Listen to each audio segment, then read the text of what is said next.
A paz do Senhor, irmãos, Deus abençoe a vida de vocês em nome de Jesus. Vamos lá para o nosso estudo de número 9. Vamos estar meditando em Romanos capítulo 6, do 6 ao 23, né? E vamos estar concluindo o capítulo 6. E o título é Liberto da escravidão do pecado. Aí começa aqui no versículo 6, diz assim: pois sabemos, ou seja, precisamos saber. Bom, Paulo está afirmando, pois já sabemos, ou seja, essa igreja aqui, esses irmãos já sabiam disso, e nós precisamos saber. A minha Bíblia é para nos trazer esse conhecimento, pois sabemos que o nosso velho homem foi crucificado com ele. Aprendemos no estudo anterior que o batismo representa a nossa morte com Cristo, e quando ressuscitamos, ressuscitamos no poder do Senhor. Então sabemos que o nosso velho homem foi crucificado. Se alguém está em Cristo, é uma nova criatura, já falamos isso, né?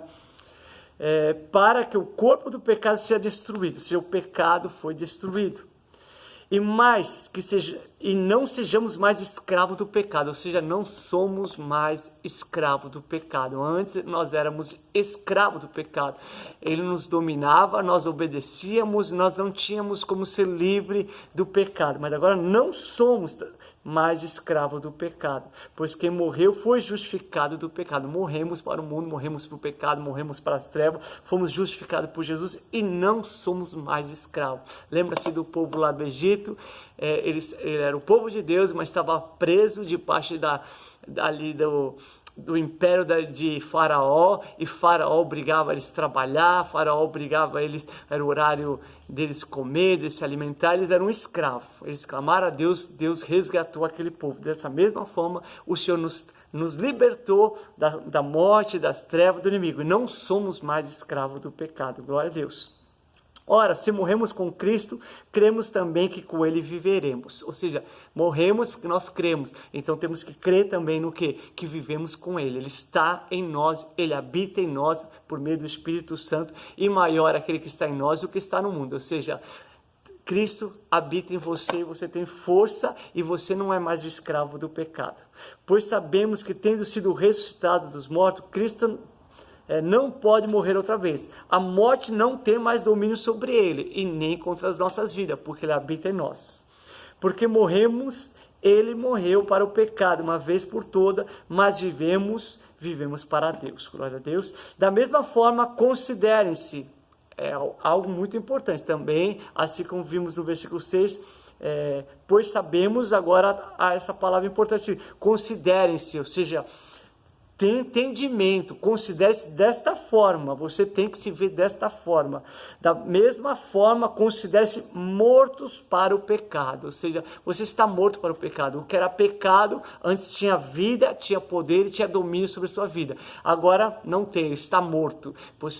Talvez você usava droga, e aquela droga tinha um domínio sobre a sua vida, te dava prazer, é aquilo que talvez trazia paz, trazia ânimo, trazia vontade. Tem muitas pessoas que estão no vício por causa disso. Aquilo é uma fonte de adrenalina, uma fonte de um escape, mas porque estava vivo. Mas agora aquilo não faz mais, não tem mais domínio sobre ele, porque está morto. Aquilo foi morto, não tem mais poder na nossa vida, né? Então, falando assim, da mesma forma, considere-se morto para o pecado, mas vivo para Deus em Cristo Jesus. Portanto, não permita que o pecado continue a dominá-lo, os seus corpos mortais, fazendo que vocês obedeçam os seus desejos. Ou seja, somos livres do pecado, e ele agora nos dá autoridade, ele nos dá poder para não aceitar, para não permitir o pecado nos dominar. Não permitir os vícios voltarem, as tentações. Ser tentado não é pecado, lembre-se, Jesus foi tentado. Agora, ser dominado pela tentação e cair na tentação é um pecado, amém? Mas aqui ainda diz assim, que não deixe esse pecado te dominar, né? Aquele exemplo, um gatinho brincando com uma lã, e ele começa a se enrolar, ficar preso, foi dominado, né? Não permita o pecado te dominar. Certo que todos nós um dia vamos falhar, vamos errar, né? Não estou profetizando isso na sua vida não, mas você é ciente disso, né? Os próprios discípulos de Jesus falharam. Pedro falou: Senhor, eu nunca vou te negar, estou pronto para dar a minha vida por você. Jesus olhou para ele e falou: Pedro, você vai falhar, você vai me negar, o galo vai cantar. E assim aconteceu. E assim também acontece com a nossa vida, mas diz que não podemos permitir o pecado nos dominar. Não somos mais escravos do pecado. Glória a Deus, por meio de Cristo você é mais que vencedor. Da mesma forma, considere-se morto para o pecado. Já vimos isso, né? Não permita que o pecado continue a dominar os seus corpos mortais, fazendo do que vocês obedeçam aos seus desejos. Não obedeça aos seus desejos, obedeça à vontade de Deus, né? Não ofereça os membros do corpo de vocês ao pecado, como instrumento de justiça. Antes ofereçam-se a Deus como que voltou da morte para a vida. Ofereça os membros do corpo de vocês a Ele, como instrumento de justiça. Ou seja, todo o seu corpo ofereça ao Senhor. Tanto a sua boca, quando for falar, fale palavras que edificam. Seus ouvidos, consagre ao Senhor. Seus olhos, seu coração, suas mãos para realizar a obra do Senhor. Todo o seu corpo, consagre ao Senhor. Glória a Deus. Aí diz assim, o 14, pois o pecado não os dominará, porque vocês não estão debaixo da lei, mas debaixo da graça. Que importante esse versículo. O pecado não pode mais nos dominar, né? Pois o pecado não os dominará. Mas por quê? Porque vocês não estão debaixo da lei, mas debaixo da graça. Isso faz toda a diferença. Se a gente estivesse ainda no tempo da lei, a gente estaria dominado pelo pecado, a gente não teria como vencer o pecado e seríamos escravos do pecado. Mas como estamos no tempo da graça, ou seja, debaixo do favor de Deus, esse favor de Deus nos dá o seu favor, nos auxilia, nos capacita. Ele colocou o próprio Espírito para orar, para interceder, para nos santificar, para nos ajudar na nossa fraqueza. Então, tem o perdão de Deus, tem a misericórdia do Senhor, então estamos debaixo da graça. Aí, aqui no versículo 15, é uma pergunta que muitos fazem, né? Então, já que estamos debaixo da graça e o pecado não pode nos dominar, então eu posso fazer qualquer coisa, eu posso pecar à vontade? Aí Paulo responde assim, então, vamos pecar porque não estamos debaixo da lei, mas debaixo da graça? De maneira nenhuma.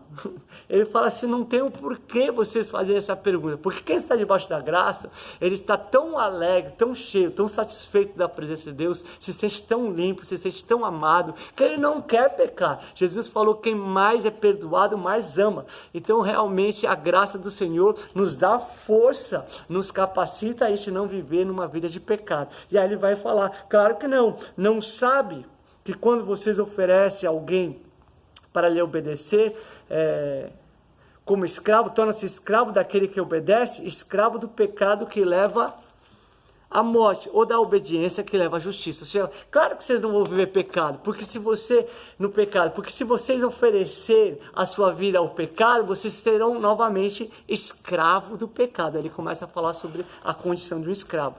Mas, graças a Deus, ele coloca aqui no versículo 17, porque embora vocês tenham sido escravos do pecado, passou, éramos escravos do pecado, graças a Deus, somente Deus, Ele que nos libertou, tenham sido escravos do pecado, passaram a obedecer de coração a forma do ensino que lhe foi transmitido, ou seja, a palavra do Senhor nos libertou, o amor do Senhor nos resgatou.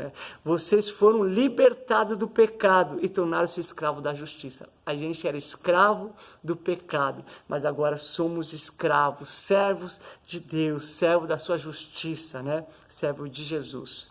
Falo isso em termos humanos, por causa das suas limitações humanas. Assim como vocês oferecendo um membro do seu corpo, da escravidão, impureza, maldade, que leva a maldade, ofereça agora a escravidão da justiça, ou seja, que leva à santidade. Oferece a sua vida que leva à santidade. Santidade é consagração, santidade é se aproximar de Deus, santidade é buscar mais de Deus. E quanto mais intimidade você tem, mais limpo você se sente. É um processo do Espírito Santo na nossa vida. Então, a obediência nos leva a nos aproximarmos de Deus. Amém? Glória a Deus. Quando vocês eram escravos do pecado, estavam livres da justiça. Que fruto colheram disso, a não ser a vergonha, né? Ele está afirmando isso. Agora no 22. Mas agora que vocês foram libertados do pecado, amém? Diga, você é liberto do pecado. Realmente viva isso. Não aceite esse jugo, não aceite essa escravidão. Você não é escravo, foi Jesus que te libertou. Ele pagou um preço para te libertar. Você foi salvo por Jesus, amém?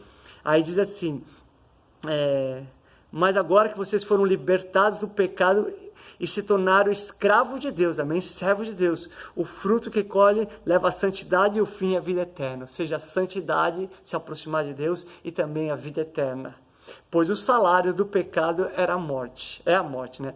Mas o dom gratuito de Deus, ou seja, dom é um presente e gratuito. Essa palavra gratuito sempre tem que ser bem colocada aqui, porque não é paga, né? Quem pagou o preço foi Jesus e nos ofereceu gratuitamente.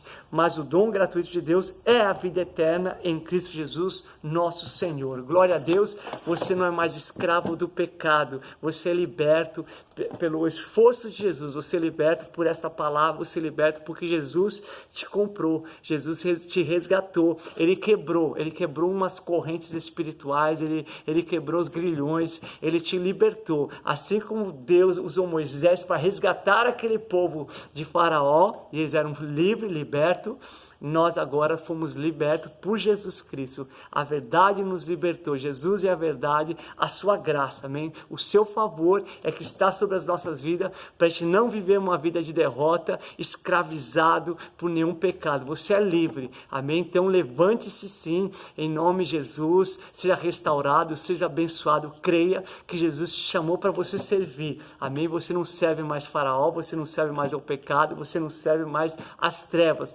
você serve a Jesus Cristo, aquele que te ama, amém? Deus te abençoe no nome do Senhor Jesus.